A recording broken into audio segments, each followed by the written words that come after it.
paninda kasi ice candy, nagtinda ako niyan sa palengke, asin, asukal, tsinelas, tininda ko yan. Na-try din ako, konduktor ng jeep, janitor din ako eh. Bakit hindi ka mapili sa trabaho? 17 years old lang ako nung time na yun. Kailangan mong mag-survive eh.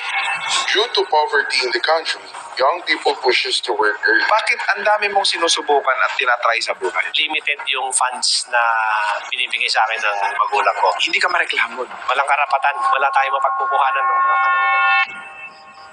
How do you recover your business? Ito ko na naisip nun kasi nagsusupply din ako ng computer sa mga internet cafe na. Nag-computer shop naman ako. Nag-rebrand na ako ng TNC.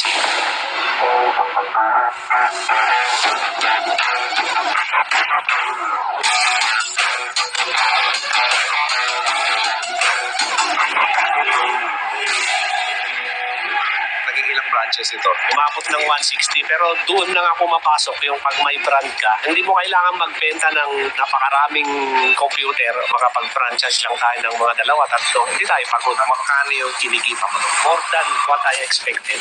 Good morning, good afternoon, and good evening mga boss. Kausapin natin ang isang napakagaling na serial entrepreneur. Ang may-ari ng pinakamalaking computer shop business dito sa Pilipinas. Ang may-ari ng TNC Incorporated, ang ating kaibigan, Boss Eric Rodolfo. Welcome, boss! Thank you very much sa inyong pagpapaunlak din dito. Anong background? Galing ako sa liblib na bayan ng Nueva Vizcaya. Kabuhayan doon, magsasaka. Ang nanay ko, elementary teacher. Elementary pa lang ako, naghahanap buhay na ako eh. Lahat ng uri siguro ng paninda kasi ice candy, nagtinda ako niyan sa palengke, asin, asukal, tsinelas, tininda ko yan. Na-try din ako, konduktor ng jeep. Bakit hindi ka mapili sa trabaho? Kailangan mong mag-survive eh. Hindi naman ko minimenos yung magulang ko, pero siyempre, alam ko naman yung hirap sa probinsya kasi kung makatulong ako, bakit di ko gawin? Bakit ganun ang naging ugali mo? Sabi ng nanay ko, walang ibang makakatulong sa sarili mo kundi ikaw. Yun din yung pinabahagi ko ngayon sa mga anak ko. Which is totoo talaga eh. Kung hindi ako nagsumikap, sana ko ngayon. Sinikap ko talaga na magawa ng paraan. Mayaon ko yung sarili ko. High school, lumipat naman ako ng Bambang. Pagkagabi, naghahanap sila ng paggagawa ng mga furnitures. Magliliha, allowance lang. Pero nakakatulong. Hindi ka mareklamo. Hindi pwede magreklamo eh kasi walang karapatan. Bakit? Wala tayong mapagkukuhanan ng mga panahon na yun. Diskarte. College Manila ka na. Doon pa rin ako nag-first year college sa Nueva Vizcaya State Polytechnic. Noong panahon na yon, nag-recruit sila ng Scout Ranger. Nag-exam ako ngayon. Sa buong Region 2, 22 lang kami pumasa. Napadpad ako ng Manila para mag-training. So naging Scout Ranger ka talaga? Hindi ako nakapag-Scout Ranger. Nung nandun na kasi ako, kailangan na requirements. 17 years old lang ako noong time na yun. Pinaayos namin para maging 18 ako. Blessing in disguise. Meron doon nagte-training talaga. Kinausap niya ako, Iho, kung may pagkakataon kang malis dito, mas maganda mag-aral ka na lang kasi ganyang edad, dalawa lang pupuntahan mo. It's either mamatay ka maaga o mabaliw ka. Napag-isip ako. Ang pinuntahan ko yung auntie ko, sabi niya sa akin, ba't ka pumasok dyan? Tulong ako sa'yo. Mag-aral ka dito. Doon na yun, kaya ako nakapag-aral ng Manila. Anong kurso na kinuha mo? Computer technician. Ano yung mga tinuturo noon? Gagawa ng mga sound system, radyo, gano'n. Nakakagawa ako noon. Tinulungan naman ako ng kapatid ko kasi nasa Hong Kong. Binigyan niya ako ng pang-assemble ng mga speaker o nag-assemble ako sound system. So nag-uwi ako sa probinsya ng mga sound system. Kami lang nag-assemble. Tapos tinuloy ko nga yung computer technician. Nakatapos ka doon? Natapos ko yon, electronic and computer technician. Kaso hindi yun sapat kasi nag-a-apply ako ng trabaho eh. Nung panahon na yan, anong taon nito? 1990. May trabaho bang naghahanap ng computer technician? Wala pa naman masyadong computer. Napunta ako sa mga repair ng TV, radyo. Kung titignan mo, nung mga panahon na yun, hindi ko magagamit to Pero bakit yun ang in-enroll mo? Yung nanay ko din nasabi sa akin nun eh, ang gusto ko talagang kunin nun, fine arts or architecture. Bakit nila naisip yung computer? Sabi ng nanay ko, nung araw walang pera dyan. So yun ang kinuha ko. Pero napakinabangan ko naman. Tapos nagtrabaho ka as technician. Ang uso nun, yung mga antena na nakaka-capture ka ng mga ibang channel aside from local channel. Empleyado kayo for how many years? Hindi ako tumatagal sa pinapasukan ko. Umuwi uli ako ng probinsya after nun. Tinry ko yung sound system business. Bakit negosyo lagi ang hinahanap mo? Wherein, pwede ka namang magtrabaho. Sa negosyo kasi, kaya mong kontrolin yung kikitain mo at free ka sa oras mo. Ang ginawa ko, nag-aral uli ako. Pero yung time naman na yon, nag-apply akong scholar CR, pumasok sa engineering, 5-year course. Kumuha ako ECE. Pero yung time na yun, ganun din, part-time pa rin ako. Dami ko din pinasok, janitor din ako eh. Bakit ang dami mong sinusubukan at tinatry sa buhay? Limited yung funds na binibigay sa akin ng magulang ko. Hindi nila talaga din provide. Ang lagi ko nga iniisip nun, kung ano yung kaya nila, tutulungan ko din yung sarili ko para kung ano man yung kailangan ko, kaya kong So, nung ma-provide. nakakapagtrabaho ka, nakakapagpadala ka sa magulang mo, nakakatulong ka? Hindi, sarili ko lang. Ikaw ba naniniwala na obligasyon ng isang anak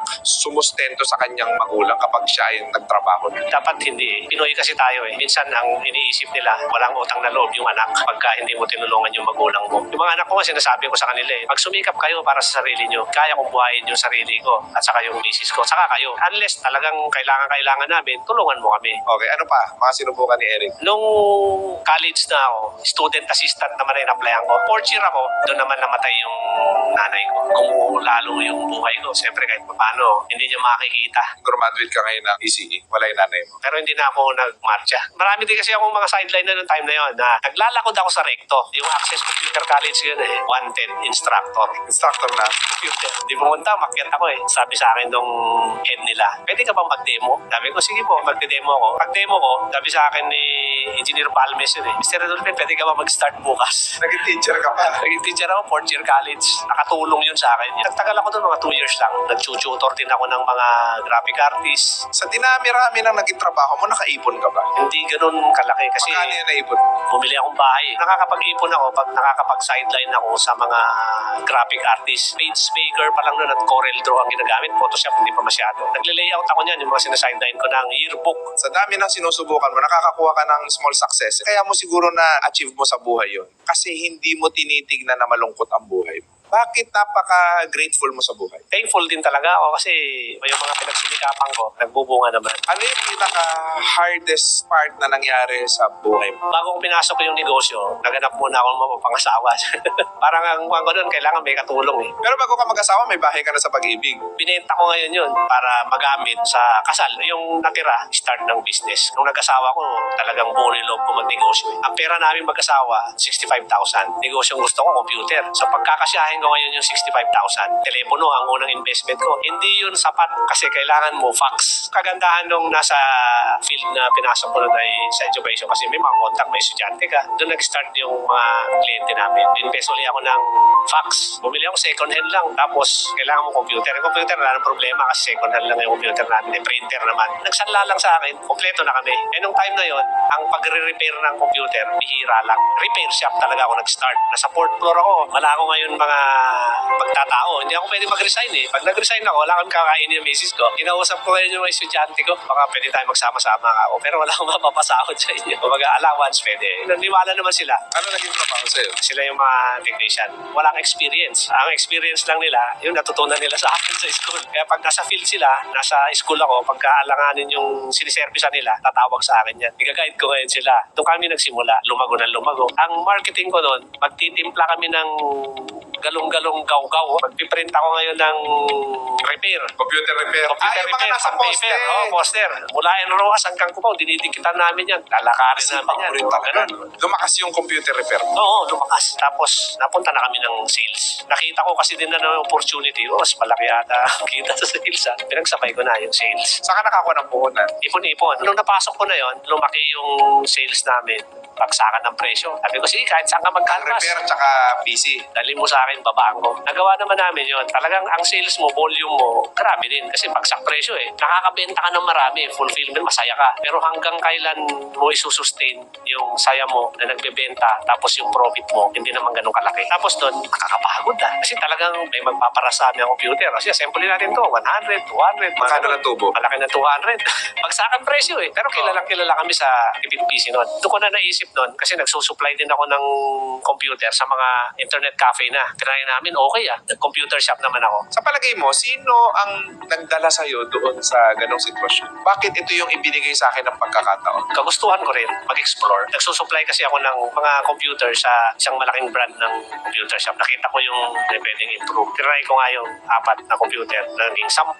Saan lugar to? Sa Enrojas, first branch namin. Naging isang full internet cafe. Nagbukas kami ng mga ibang branch sa sa U-Bell. Tapos may mga kaibigan na tayo na, pwede ba natin testingin doon? Ganun. Pumasok na ngayon doon yung gawin natin may brand. Parallel ko kasing ginagawa yun eh. Nagtitinda kami ng computer, paksakan ng presyo. At the same time, nag-cyber cafe ako. Sabi ko, hanggang kailan tayo mapapagod? Kasi grabe rin talagang pagod. Hanggang pumasok yung TheNet.com. Ang ugali ko kasi pag gusto kong ipa-franchise, tinitignan ko muna sa akin kung profitable o hindi. Umabot yan ng 36 na TheNet.com. Pinasok namin yung esports. Pag nag-cheer nga kasi yung mga fans namin ng TheNet.com para mahirapan, nag-rebrand na ako ng TNC. Ito na, naging matagumpay ka, naging ilang branches ito. Umabot ng 160 pero doon na nga pumapasok yung pag may brand ka, makakapag-dictate ka ng Presyo. hindi mo kailangan magbenta ng napakaraming computer, makapag-franchise lang tayo ng mga dalawa, tatlo, hindi tayo pagod. Magkano yung kinikita mo? Just enough naman, okay naman, more than what I expected. 10 million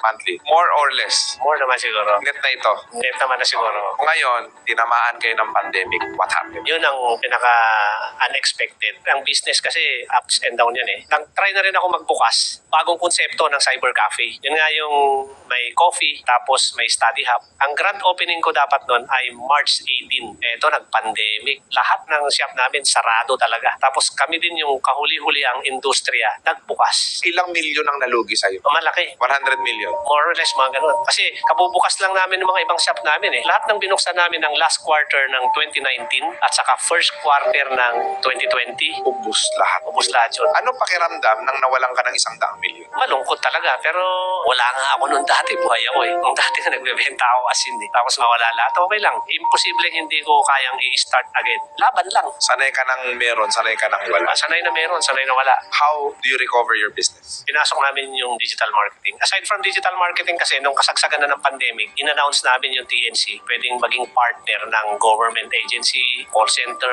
institution. Pero yung mga branch namin na na-operate is enough to sustain yung needs ng kumpanya para hindi namin alisin yung mga tao namin. Oh. So, naging priority nyo pa rin kahit nalulugi kayo yung mga empleyado. Nakaipon-ipon ulit kami doon sa mga income namin sa call center. Nung pandemic, malakas ang sales. Ito ngayon yung pinukusan mo. Yan ang pinukusan ko noong time na yun. First time ko sa tagal ko, 23 years in the IT industry ako. Nung pandemic, pinakamalakas na sales namin nangyari. Marami din kami natulungan uli doon sa panahon na yun kasi daming agent doon eh. Ultimo kagawad, nagtitinda ng computer eh. Unti-unti naka-recover ka, kumikita na ulit. Okay. Ipon ulit. Ito na, yung cyber cafe. Pilinan ko uli yun, yung study hub nga. Kasi yung anak ko, laging nag-aaral sa UST, sa study hub daw siya pupunta. Pinuntahan ko ngayon. Pero okay pala yan Tinignan ko, feasibility ko. Tapos pinagsama ko ngayon. Yung pumutok na issue ngayon doon sa vlogger, kinall out niya yung mga ginagawang study hub at ginagawang opisina yung coffee shop. Naisip mo nang gawing negosyo yun na dito sa akin, pwede yan. Noon ko pa talagang gustong gawin yun. Yan nga yung plan ko before mag-pandemic. Pero ngayon, medyo in-enhance namin ulit. Gusto ko siyempre ipa-franchise yun. Pero yung proof of concept ko, siyempre wala pa. Maraming nag-inquire. Ayaw ko din kasing mapasubo ba. Ayaw mo yung maglalabas ka ng isang franchise o ng isang produkto nang ikaw mismo hindi mo natetest kung profitable o hindi. Kaya nagbukas ako Meron kayong isa niyan yung malaki. sa high ground. So, Oo, meron. medyo upscale siya. Ang ganda nun mga boss, pag nasa Manila kayo, pumisita kayo sa High Grounds, napakagandang tambayan. It's a coffee shop, it's a restaurant, and it's a computer shop. Ako personally, doon ako nakikipag-meeting dati. Konsepto namin yun na pag tinala yung pamilya mo, bata, matanda, lolo, pwede doon. Ito namang study hub, ginawa naman namin yun kasi nga, i-adapt mo talaga yung needs ng tao. So, study hub na may computer shop.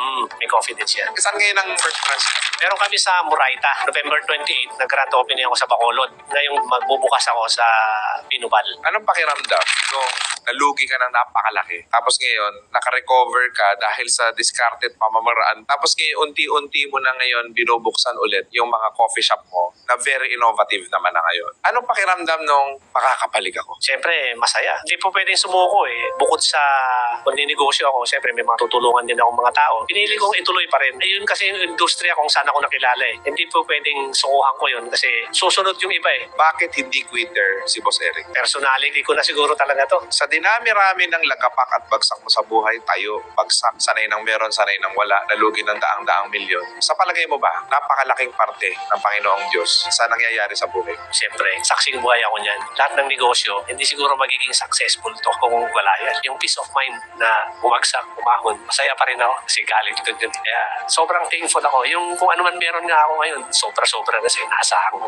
Yun din yung tinuturo ko sa mga anak ko. Ano yung meron ako ngayon, anak ako, sa amin mag-asawa. Hindi yun sa inyo. Tutulungan namin kayo hanggat kaya namin. Pero dapat magsumikap kayo para sa inyo. Dahil lahat ng mga bagay na tinatangkilik natin sa mundong ito ay hiram lang natin. Kasi kasama mo nga ang Panginoon. Doon siguro yung number one na strong points ko kasi talagang mas pinapriority ko ang pagtupad ko ng tungkulin. Very inspiring. Napakaganda ng istorya ng buhay mo. Kung kakausapin mo ang iyong ina na hindi nasaksihan ang lahat ng graduation at hindi nasaksihan lahat ng panalo mo sa buhay, ano ang gusto mong sabihin sa kanya? Mama, salamat sa lahat-lahat, lalo na yung payo mo sa akin na tulungan ko yung sarili ko at walang ibang makakatulong sa akin kundi yung sarili ko. Do you think if your mom is nabubuhay ngayon, proud siya sa'yo? Very proud yun sa akin. How about ng tatay? Daddy, one time, dalawin kita dyan na hintayin mo lang ako para ipa-experience ko naman sa'yo yung mga achievement namin. Dadalhin kita dito sa Manila. Soon. Kung kakausapin mo yung batang ikaw na madiskarte, na walang pinipiling trabaho, na napakasipag,